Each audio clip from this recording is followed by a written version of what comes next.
Radha Madhava Kunja Vihari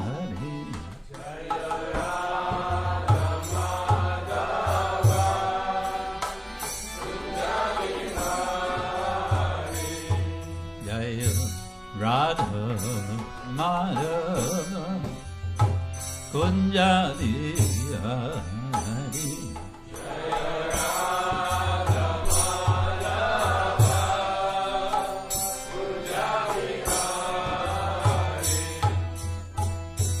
Gopi Janavallabha Girivardhari Jaya Gopi Janavallabha Girivardhari Gopi Janavallabha Girivardhari Jaya Gopi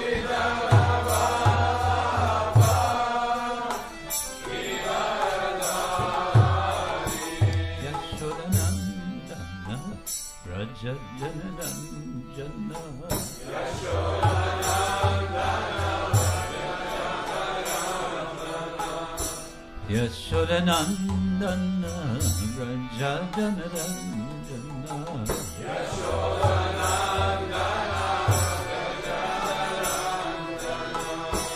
Yamunatira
Yashodanandana Vrajajanarandana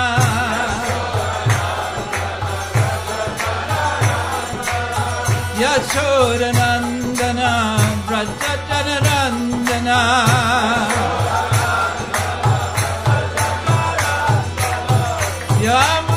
Yamunatira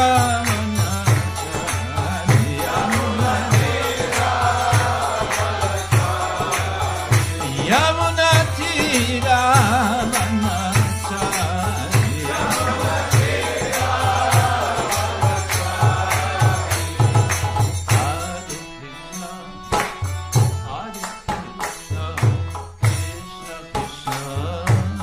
Hare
Krishna Krishna Hare Hare Hare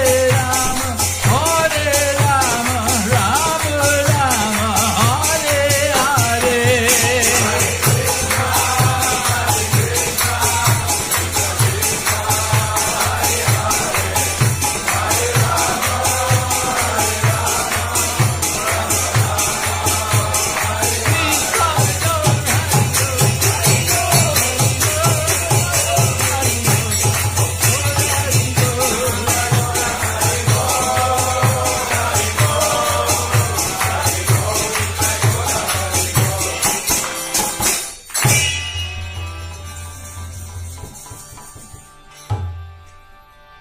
Srila Prabhupada ki jai, Ananta Goti Vaishnava-vrinda ki jai, Shri Radha-Landaneshwara ki jai, Grantaraja Srimad-Bhagavatam ki jai, Pīta-kauśeya-vāsasam.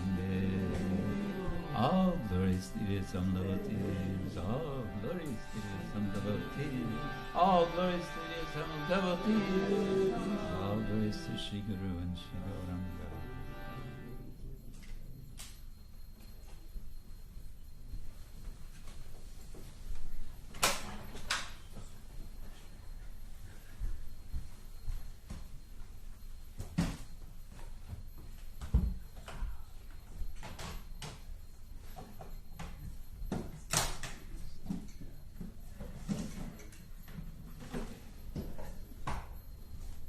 Hare Krishna. Hare Krishna. So, what should we do now? Oh, let's read Srimad-Bhagavatam. Om Ajnana-timirandasya Gyananjana Shalakaya Chakshurunmilitam Yena Tasmai Shri-Gurave Shri-Chaitanya-mano-bhishtam shtāpitam yena bhutale Swayam rupa-kadamahyam dadati svapadantikam Nama Om Vishnu-vadaya Krishna-prasthaya bhutale Śrīmate Bhakti-vedanta Swami-iti namine Namaste Saraswati-deve Gauravani pracharine nirvishesha shunyavadi paschatya deshatarine vanchakapatarubhyascha kripa sindhubhya evacha patitanam pavanebhyo vaishnavebhyo namo namo.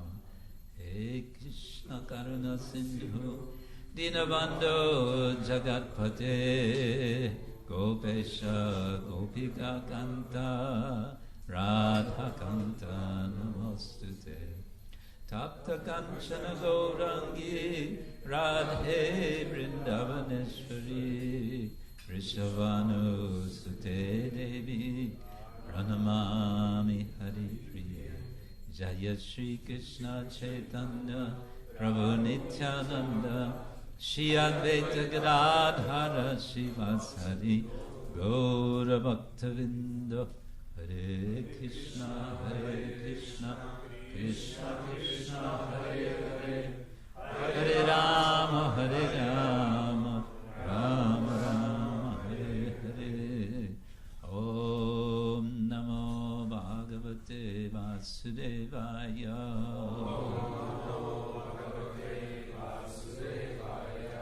Om Namo Bhagavate Vasudevaya.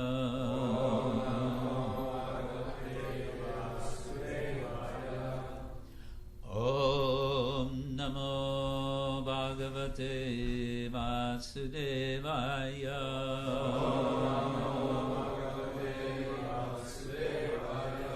Narayanam Namaskritya Naram Chaiva Narottamam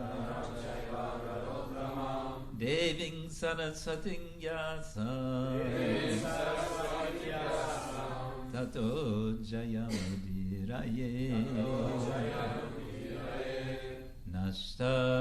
Svadreshu Nityam Bhagavata Sevaya Bhagavati Uttama Shloke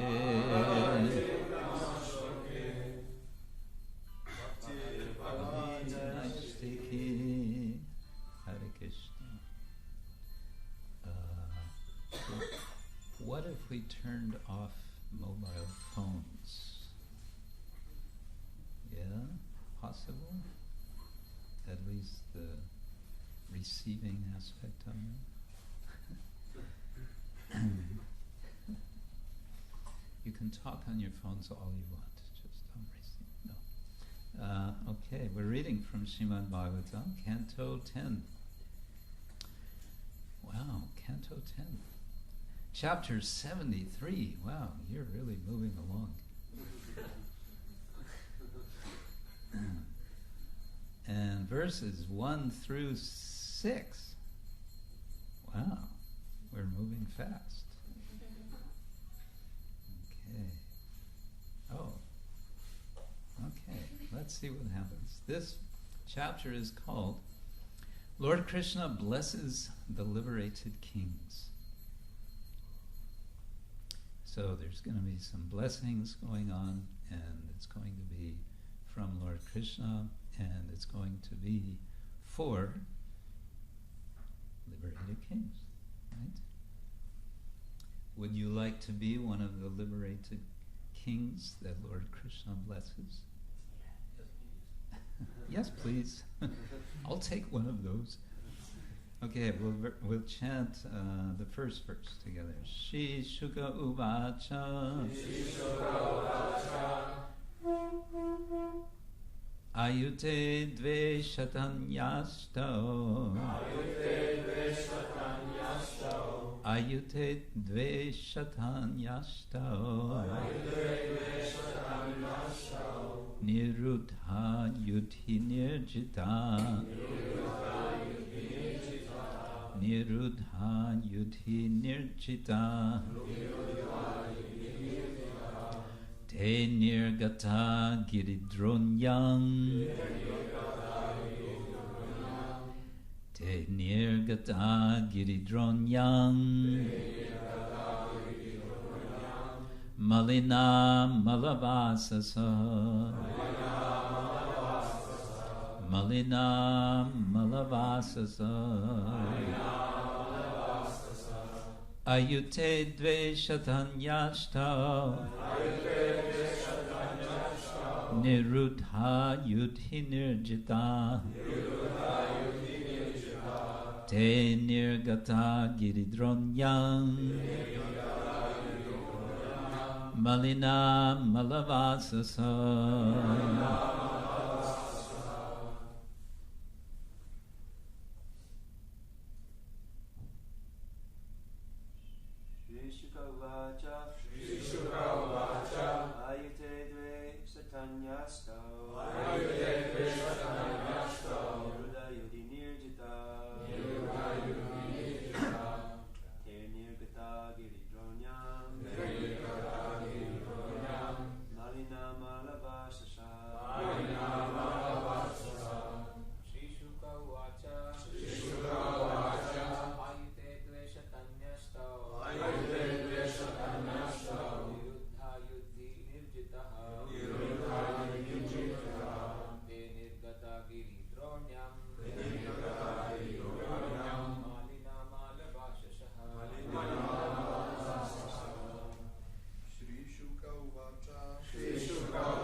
śrī-śuka-kṣāmāḥ, śuṣka-vadanāḥ, saṁrodha-parikarśitāḥ, dadrishuste ghana-śyāmaṁ, pīta-kauśeya-vāsasam, shivat-saṅkhaṁ catur-bāhuṁ, padma-garbhāruṇekṣaṇam, caru-prasanna-vadanaṁ, sphuran-makara-kuṇḍalam, padma-hastaṁ gadā-śaṅkha, ratha-aṅgaiḥ upalakshitam, kirīṭa-hāra-kaṭaka, kaṭi-sūtrāṅgadāñcitam, bhrājad-vara-maṇi-grīvaṁ, nivitam mala-vālayā, pibanta iva chakṣurbhyam, nihanta iva jivaya, jigranta iva nasabhyam, rambhanta iva bahuvi, pranemur hata-pāpmāno, murthabi padayor hare. Do we want to know what all that means? Yes. Should I go through all the word for that? No. Just today's shloka. Okay. Śrī-śuka uvāca. Śukadeva Gosvāmī said, ayute 10,000s, dve 2, śatāny hundreds, aṣṭau 8, niruddhā imprisoned, yudhi in battle, niruddhā defeated, te they, nirgata coming out, Giridronyam in the fortress of Giridroni, Jarasanda's capital. Malina, dirty. Mala, dirty. Vasasa, whose clothes. Translation and no purport by the followers of His Divine Grace A.C. Bhaktivedanta Swami Srila Prabhupada Ki. Okay, translation. Śukadeva Gosvāmī said, Jarasandha had defeated 20,800 kings in combat and thrown them into prison. As these kings emerged from the Giridroni fortress, they appeared dirty and shabbily dressed. They were emaciated by hunger, their faces were dried up, and they were greatly weakened by their long imprisonment.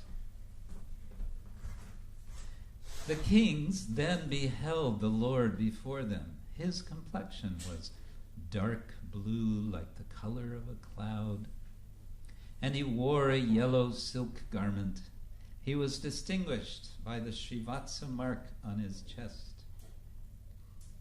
His 4 mighty arms, the pinkish hue of his eyes, which resembled the whorl of a lotus, his lovely cheerful face, his gleaming makara earrings, and the lotus club, conch shell, and disc in his hands.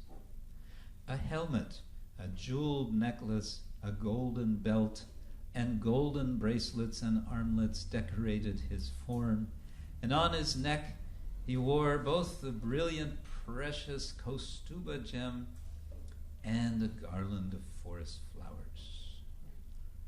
The kings seemed to drink his beauty with their eyes, lick him with their tongues, relish his fragrance with their nostrils, and embrace him with their arms. Their past sins now eradicated, the kings all bowed down to Lord Hari, placing their heads at his feet. So we can picture this scene. which is taking place after Jarasandha has been killed. Alas, poor Jarasandha. He was split in two. He was split asunder. I sometimes wonder if the word asunder is a cognate of Jarasandha. I don't know, but it seems like it should be. Because to split asunder is a common expression in English, isn't it? When you divide something as one might split Jarasandha. There's been a lot of killing going on. The supreme personality of killer Godhead. Some will object, what kind of God is this? He is going around killing so many people. Yes, that's what he does.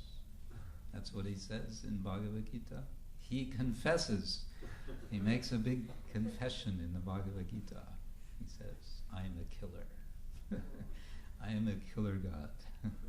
Kalosmi lokakshaya krit pravidho. Lokam samahartum iha pravidha. Rite pi tvang na bhavishanti sarve. Te vastita pratyanikeshu yodha. Oh Arjuna, all these who are standing here on the battlefield, they look like they're standing here on the battlefield, but they're not. They're in the process, you can say, of being killed by me. Everyone except Rite Tvam, except for you, the Pandavas. So Krishna is confessing. That's what he does. People want to have a nice God, someone kind of mystical, someone kind of fuzzy, like some big teddy bear in the sky, perhaps. Maybe gray-haired, maybe with a nice beard, someone who doesn't speak very much, because if he speaks, he might say something that would disturb us. So better he doesn't speak. Or if he speaks, better we don't hear him.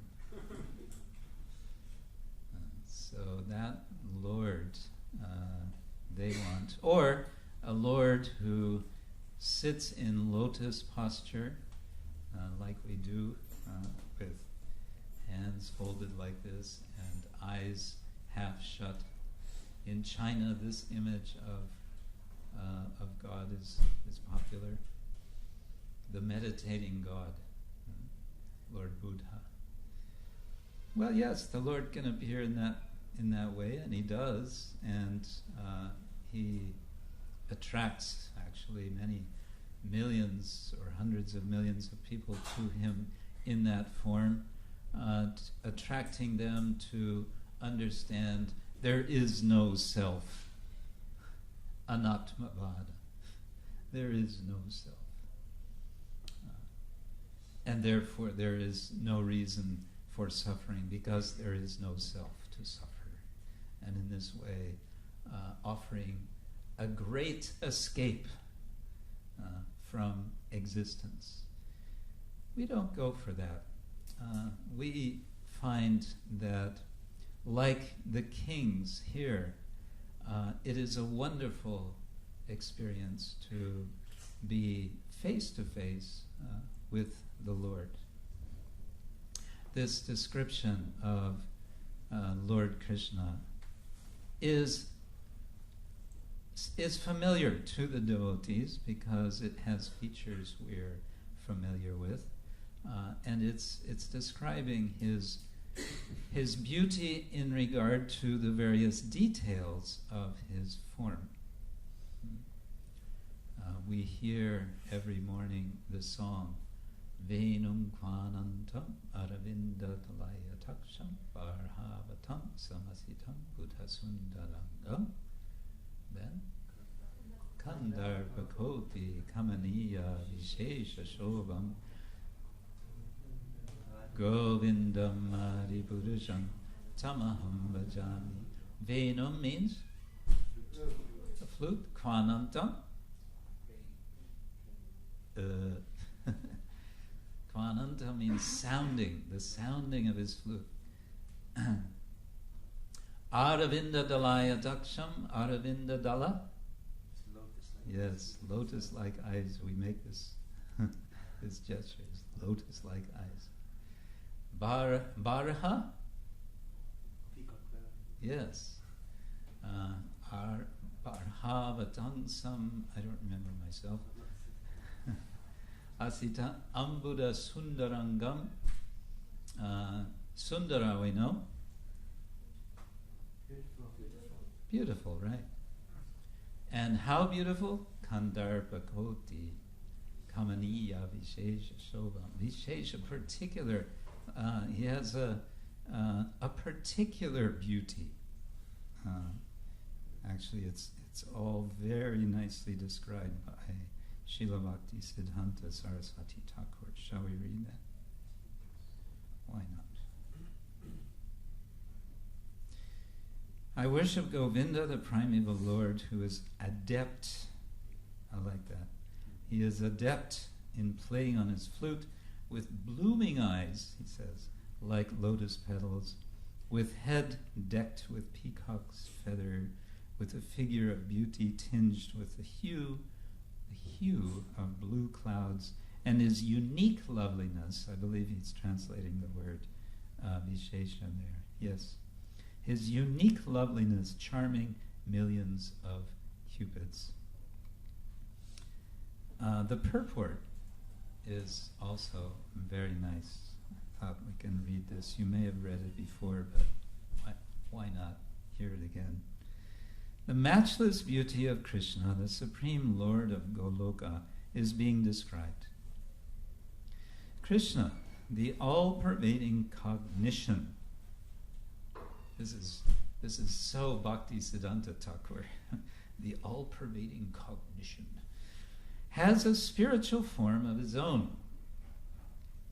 The form of Krishna is not a fanciful creation of imagination formed after visualizing the beautiful things of this world, as people would normally think. Oh, we see beautiful things and then we sort of patch those beautiful things together and we imagine beautiful form of God. No, he says.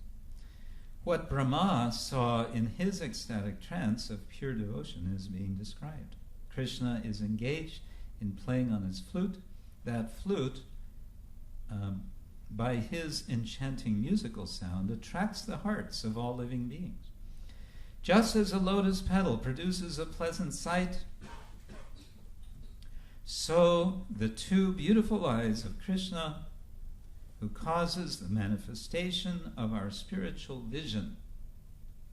Now that's very interesting. The beautiful eyes of Krishna cause the manifestation of our spiritual vision. Okay? Display the unlimited splendor and beauty of his moon-like face. There are many descriptions of Lord Damodar. This is the month of Damodar. So many beautiful poems glorifying Lord Damodar. There's one by Surdas where he describes Krishna, in the process or just after he's stolen yogurt and he has yogurt all over his face and the yogurt is spilling down his front chest and he's wiping the yogurt with his lotus hand, and Surdas is describing that it's as if the lotus, which has had an argument with the moon, is now giving up that argument. And so he invites, he's describing, the gopis are picturing this, and in their vision of seeing Krishna with his moon-like face smeared with yogurt, they are stunned. And Surdas says they are stunned to just be absorbed in thinking and thinking and thinking about how beautiful Krishna is. There's another image we get of Krishna's beauty, which is kind of indirect. It's in the Bhagavatam, the description of the pastime of Krishna stealing the yogurt. Well, actually, he hasn't stolen yogurt. He's going to steal butter. He has broken the yogurt pot. And why has he broken the yogurt pot? Because he's angry. And why is he angry? His mother Yashoda interrupted his drinking her breast milk to go and stop the other milk, which was boiling over. So Krishna becomes angry, and what does he do? He breaks the yogurt pot, and then what happens? He gets his feet in the yogurt, or the yogurt is all over the floor, the ground, and Krishna's little feet. So picture Krishna's little feet that are, how to say, not muddied, but yogurted by this yogurt. Plutch, plutch, plutch, yes.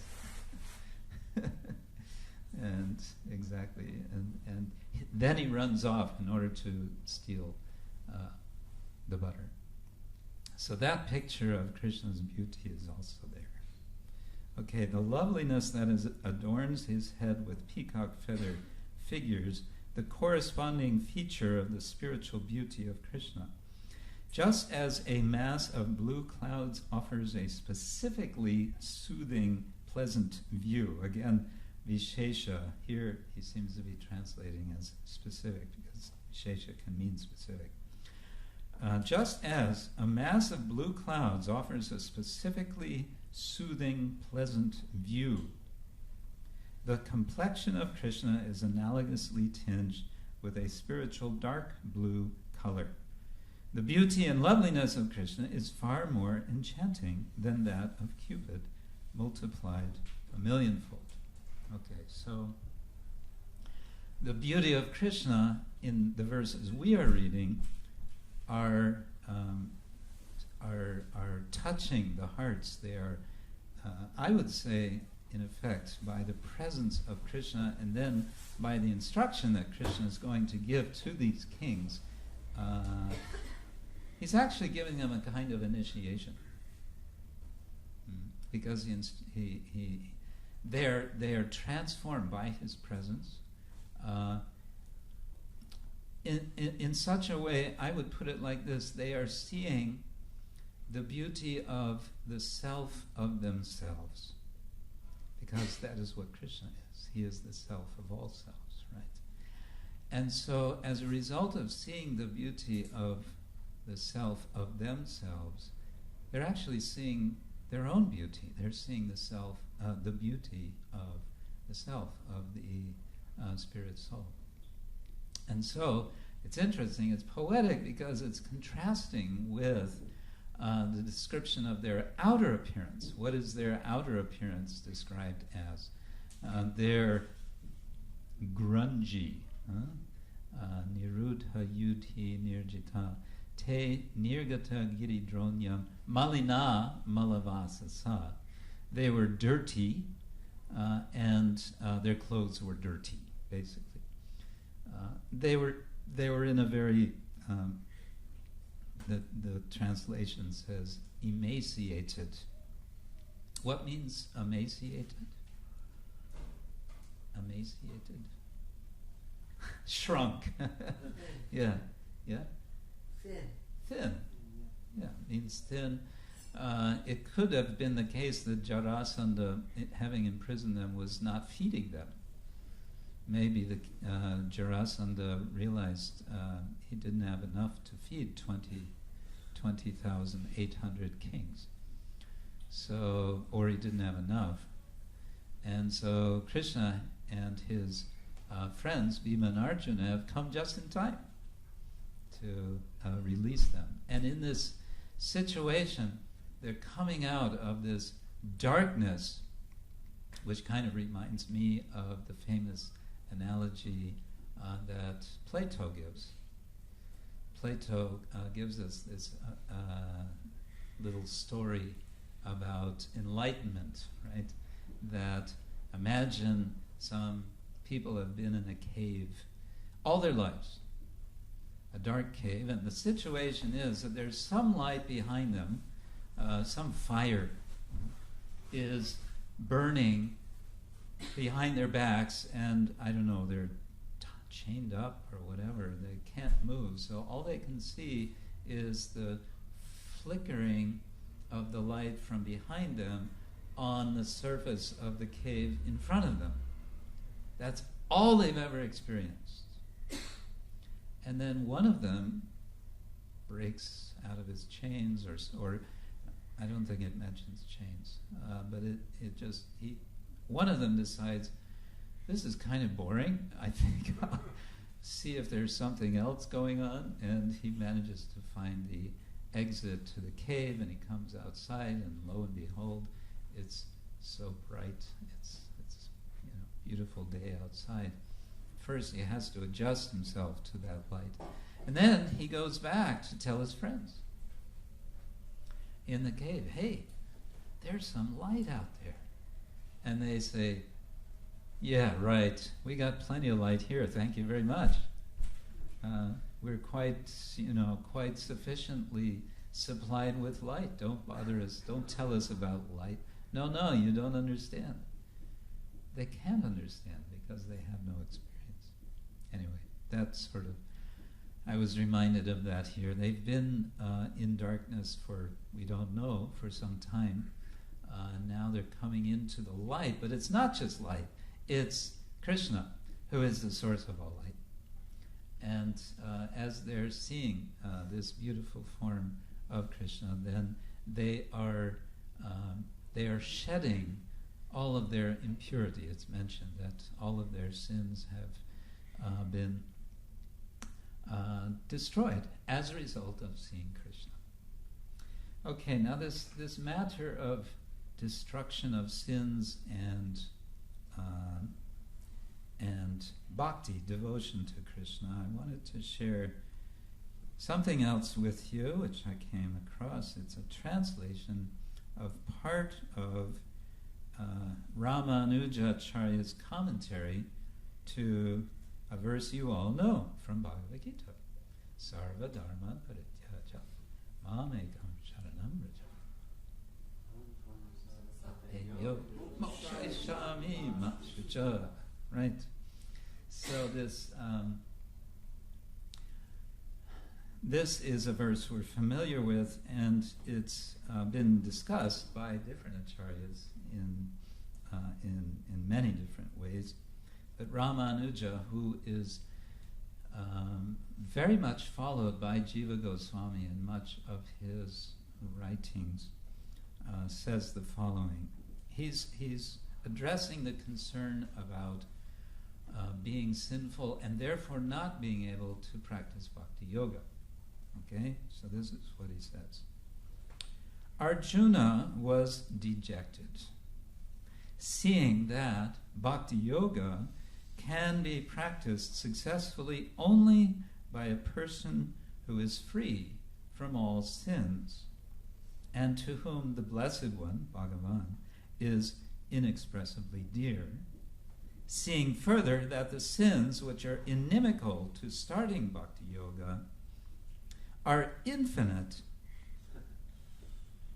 and the dharmas, and here I would say the word dharma means obligation, the dharmas which are in the form of expiation, that means purification from sin, to be done in a limited time, do not help in overcoming them, the sins, and that he was therefore unworthy of starting bhakti yoga.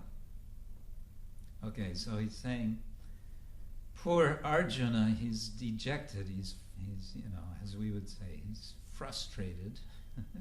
Why? Because he says, I can't even begin bhakti yoga. I've done so many sins, countless sins, and the amount of expiation I would have to do in order to overcome those sins so that I could start bhakti yoga would take longer than this whole lifetime. So what am I going to do? Ramanujacharya says, then the Blessed One, Bhagavan, said, abandoning all dharmas, take refuge in me alone, thus driving away his sorrow. Continuing what Krishna says, there are sins hoarded up from beginningless time of various types, endless, which are obstacles to your undertaking bhakti yoga. There are expiatory rites for each of these actions, such as, and here he gives some specific prayaschitta processes, such as Kritra, Chandrayana, and others, including Agnishtoma, etc. Various eternal, which are difficult to do for one such as you who has little time. Therefore, renouncing all these dharmas in order to succeed in beginning bhakti yoga, take refuge in me alone. I, who am supremely compassionate, the refuge of the entire world, impervious to distinctions, the ocean of compassion for those who seek me. I will free you from all those sins which have been spoken of, which are obstacles to beginning that bhakti toward the essential nature. Do not grieve. And so Ramanujacharya is kind of unpacking, he is embellishing, you could say, or he's filling out what it is that Krishna is saying when he says sarva dharman parityaja. And the flavor that I get from this is that Krishna is making a warm invitation. It's not that Krishna is standing and just, sort of making another law. Sarva dharman parityaja, you have to surrender. No, he's saying, just surrender unto me. So he's making a warm invitation. And this seems to me is something of the feeling that these kings are experiencing as they are standing before Krishna. Right, I think I'll stop there, and maybe there's some further points or questions or discussion. Maharaj, do you have any points you want to add?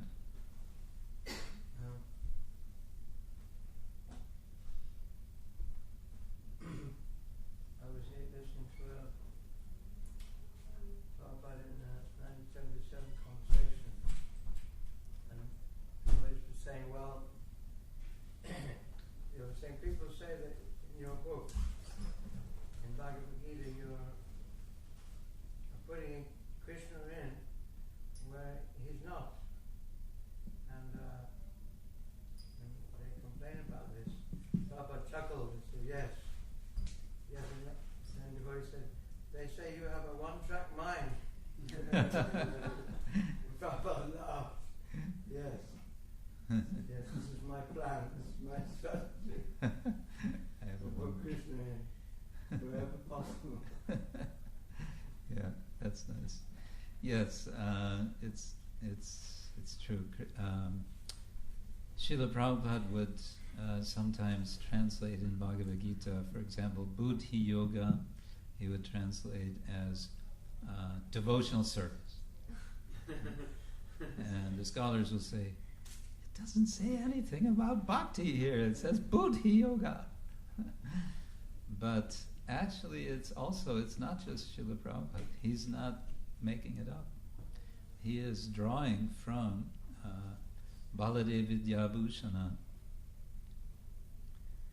who as he says in the beginning of his Bhagavad Gita commentary, he dedicates his commentary to Baladeva Vidyabhushana, who I think he says very nicely wrote the Govinda Vasya to the Vedanta Sutra,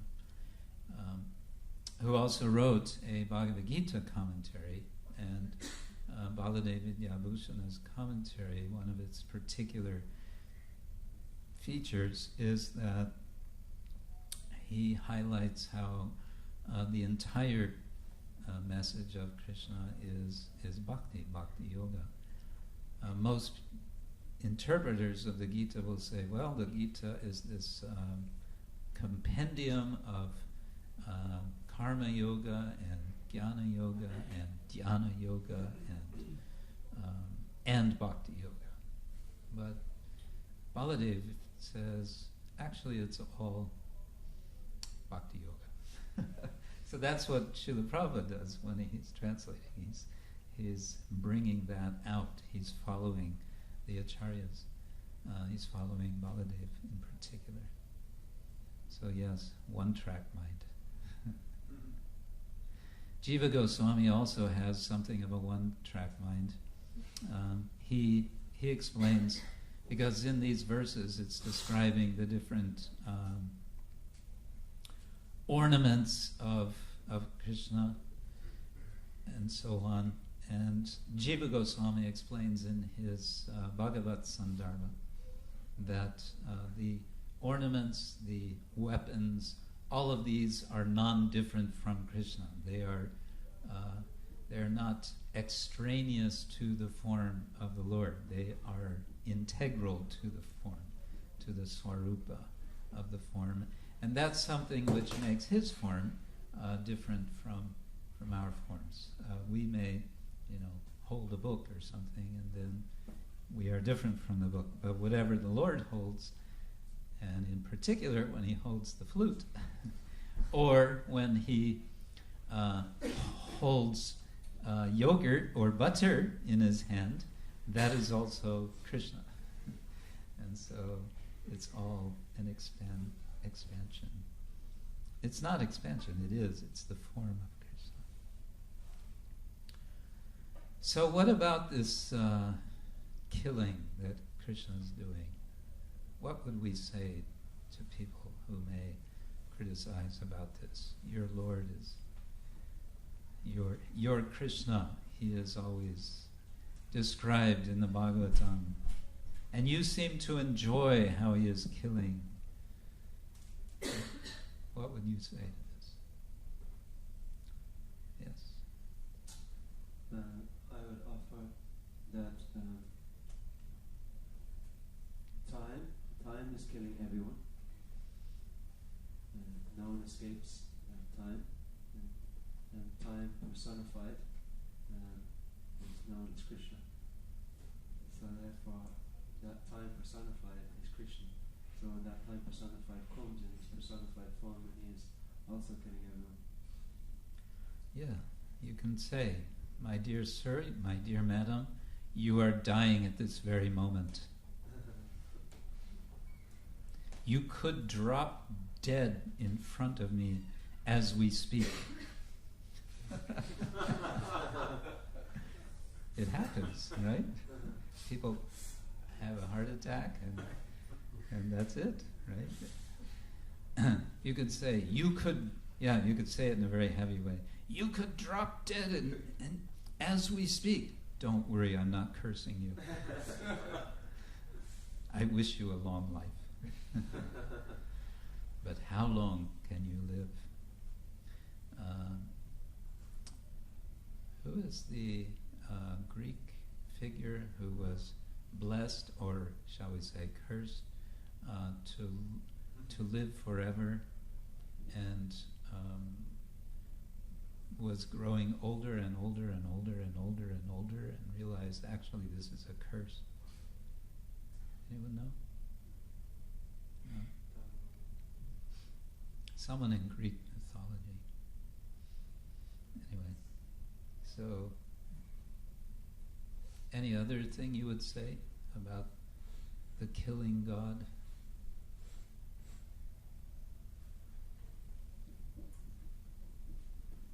Yes, Jagat. It seems that can you use this audio for the people online? For those online, for all of you out there in the online world, it seems that most of the time the killing is done either in self-defense or to protect citizens, just like government, the police sometimes, or the army yes. has to kill to protect the citizens. It seems that Krishna kills in those circumstances. Yes, that was the whole purpose of his appearing, isn't it? Or that is the purpose of his appearing, right? Paritranaya sadhunam vinashaya cha dushkritam. Yes, who is he killing? He's not just going around killing innocent people. He's killing those who are not innocent. He's killing those who are troublemakers, who are determined troublemakers, right? So he's doing his duty to protect, exactly. So he's showing by that also what is the duty of kings. And it's interesting in this context that he is meeting all these kings, and his instruction will include for them to understand what is their duty as kings. So in fact, this whole passage is very much about the whole purpose of the Lord's appearance. He has seen to the removal of that king, Jarasandha, who was simply causing trouble, and now that he's removed, the pious kings whose sins have all been removed simply by seeing Krishna, now they are ready to perform their duties properly. So, yes. Anything else? Okay. Oh, yes. Satyavani.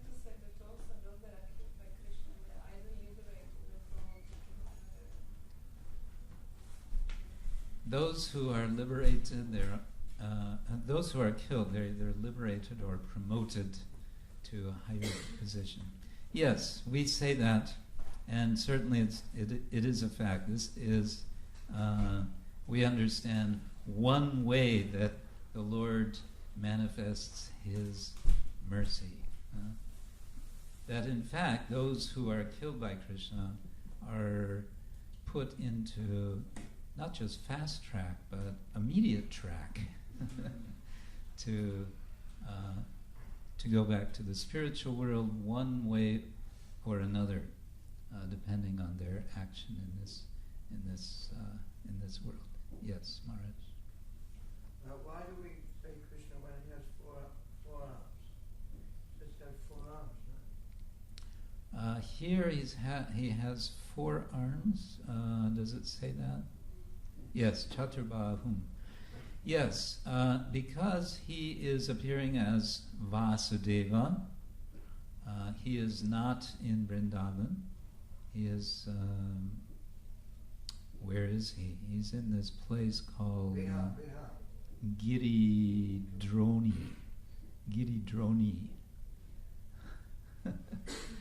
And so when he leaves Vrindavan, because he doesn't leave Vrindavan, right? He never takes a step out of Vrindavan. As soon as he leaves Vrindavan, he is, so to say, not Krishna. He's Krishna, but he's in the form now of Vasudeva. Now, does that mean that as Vasudeva in Dwaraka, he's always there with 4 arms? Is he embracing his 16,000 wives with 4 arms? I don't think so. No. So he's Vasudeva, but he can show 2 arms or 4 arms at his pleasure. At his, by his, as he sees fit, as the occasion demands. So it seems that in this particular occasion, he wants these kings to be sure that there's no confusion about who they are seeing.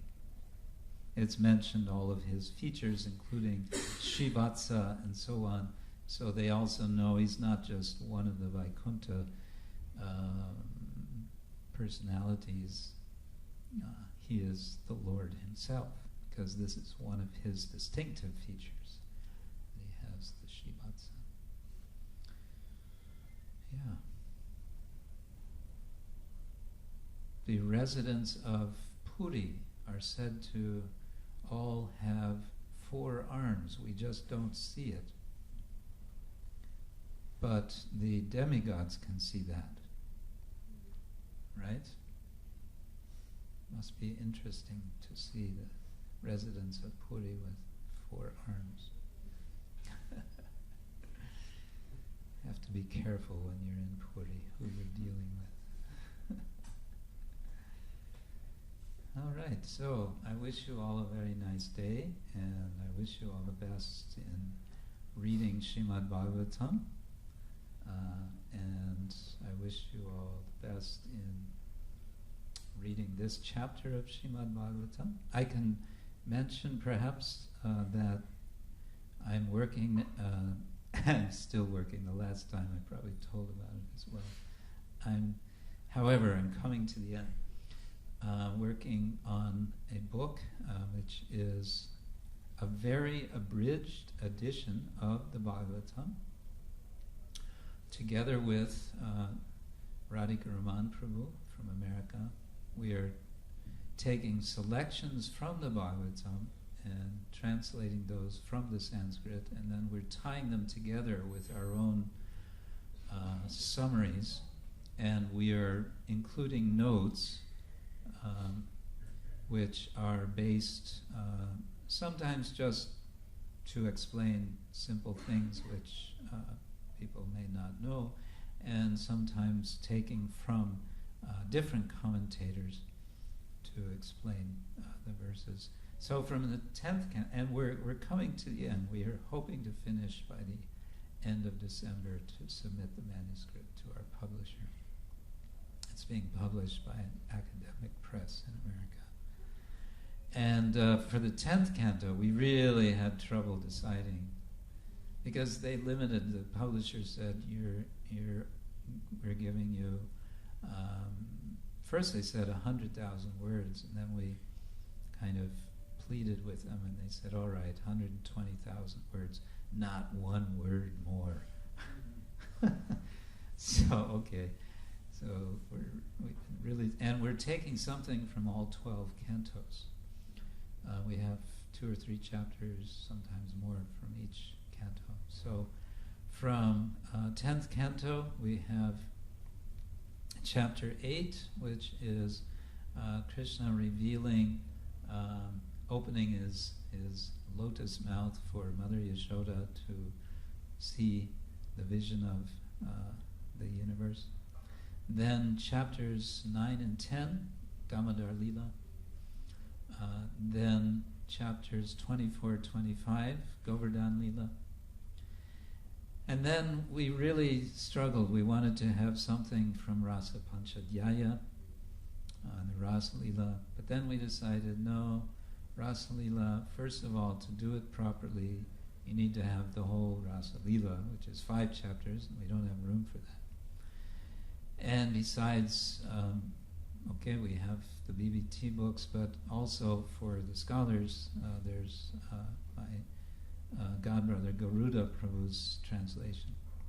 So what we decided was to do the Brahmara Gita, the song to the bee of Srimati Radharani, the Gopi, the unidentified Gopi, in chapter 47.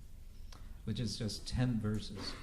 And then we've included an extended explanation of those verses as an appendix.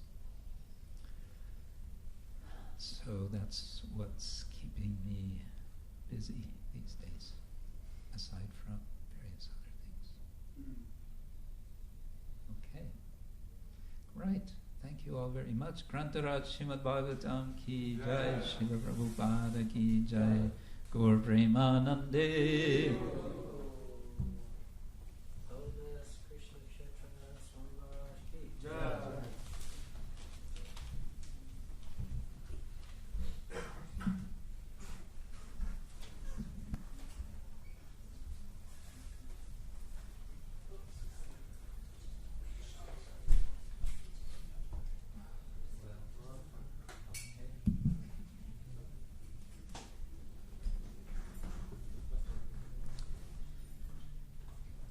For the pleasure of their lordships and all the assembled devotees, Govindas on the 13th of, this is October, right? Lakshmi points, do we say? Is that 1,596 and 99 pence? Yes.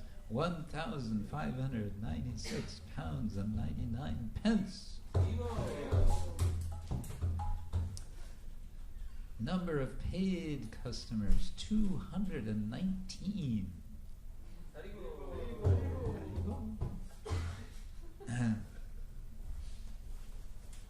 Gauranga ki jai. Shop, 13th of October. Books. Number of books, 6. 6 books.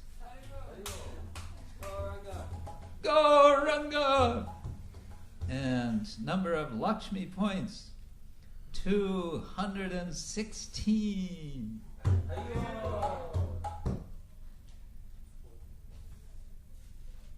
Okay, then we have book distribution. Let's start with book points. 8 book points, 1 Maha Big book. What's the Maha Big book? Okay. 12 medium books. What are they? Chant and Be Happy. Ishopanishad. Higher Taste. 20 pounds Lakshmi points for 1 day. Bhakta Sumanto. Is he here? He's out. Okay. He's already out distributing books. Okay, book points 16 with 32 medium books and 50 pounds for 1 day. Bhakta Tom. Is he here? Reception. The impressive looking character at the back there. Then 21.5 book points, 3 Maha Big books, 31 medium books, 45 pounds, 1 day. Bhakta Nayan. Is he here? They're all avyakta. They're all unmanifest. And finally, with 36 book points, 36.5 book points, 2 Maha Big books, 65 medium books, 152 pounds, NPKTSP, which stands for Ki Jai, Gaur Premanande. Sankirtan Yagya Ki Jai. Book distribution, Srila Prabhupada books Ki Jai. Govindas, Lakshmi, Prasadam distribution Ki Jai. Shop book distribution Ki Jai. Gaur Premanande.